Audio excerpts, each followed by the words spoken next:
Wands up, I am so excited to visit the Smokey Cauldron restaurant, which is a Harry Potter inspired restaurant located in F6 Islamabad. I loved everything about this, from the windows to the floating candles, as well as the ongoing movies playing on their TV. They had little accents, references to the movie everywhere in the restaurant, from the Deathly Hollow signs to the platform 9 and 3/4. And Yamna even got up to stand in front of the room of requirement to pose in a cloak, wand, and her hat. And I also found this, as well as the sorting hat. I mean, I loved it. And check out this carving on the table.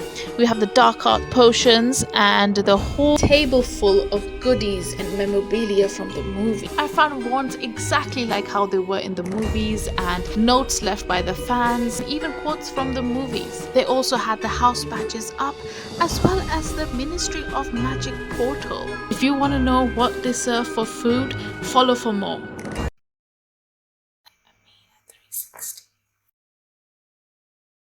We are outside Smokey Cauldron in this Marcus.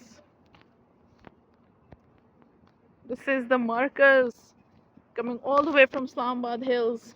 Let's transport to the wonderful world of Harry Potter. Welcome to Smokey Cauldron. Now, I was so excited to go and visit Smokey Cauldron located in F6 Marcus. This restaurant is a Harry Potter themed restaurant. I personally loved the reference they made to the movie where they showcased Ollivander's wand shop, Diagon Alley where Harry Potter buys his first wand in Philosopher's Stone. Then I found the Ministry of Magic's portal. I found it so interesting because who doesn't love a red booth? The floors were so creaky, and when I saw these windows, it actually felt like me standing in Hogwarts watching outside. But it was so amazing. It felt so nice.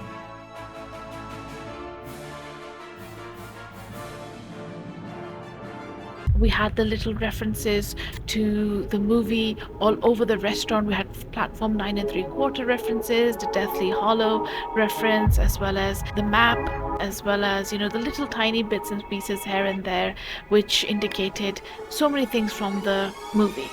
All the Potter fans had written down whatever they wanted to write down on sticky notes, and that was actually in the middle of the restaurant, very beautifully decorated.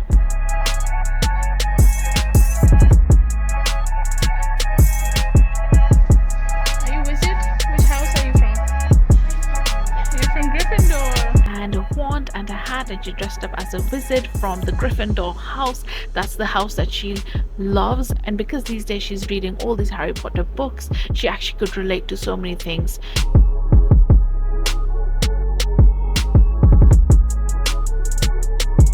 So, and then I saw this really amazing card that they push on the platform,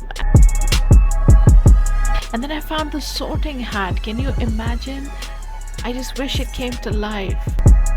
And then the Deathly Hallow signs were on the table. I found that very fascinating. You can see the sticky notes all over the restaurant. I mean, it's so nice, so colorful, and everyone has their own little message written on each single one of them, and I found that pretty cool.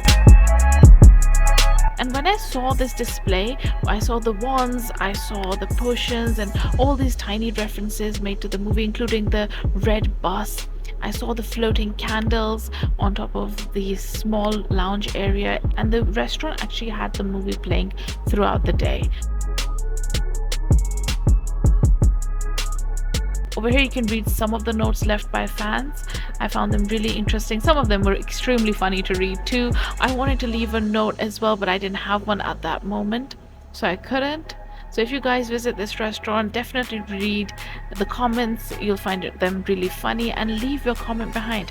Now we're going to move towards the food side of the restaurant. Now, menu looked really nice, and I loved the references they made into the movie, labeled their dishes. For example, the beef steaks, you can see the horntail, the half-blood prince, as well as the drinks, calling it potion. I ordered the unicorn blood and dragon's milk. Dragon's milk was basically just pina colada, but it's a nice name that they gave it. We actually ended up ordering a horntail steak as well as a half-blood steak, and ordering our drinks with that too, with dragon milk and unicorn blood. So after the waiter brings out our order, I did have a bite, and I love having a medium rare steak. You guys know that as well. It wasn't exactly medium rare, it was more well done. The sauces were there, so it wasn't dry either. But it would have been nice to get what I asked for. But anyways, I would actually give the steaks a good 8 out of 10 just because the quality of the meat was excellent. I loved every bite. Just wished it was medium rare. It would have made a huge difference. So let me know what you thought of the restaurant. What did you think of the food as well? I love dragon's milk. Our bill actually came down to 5,737 rupees and 20 paisa. Let me know, was it worth it?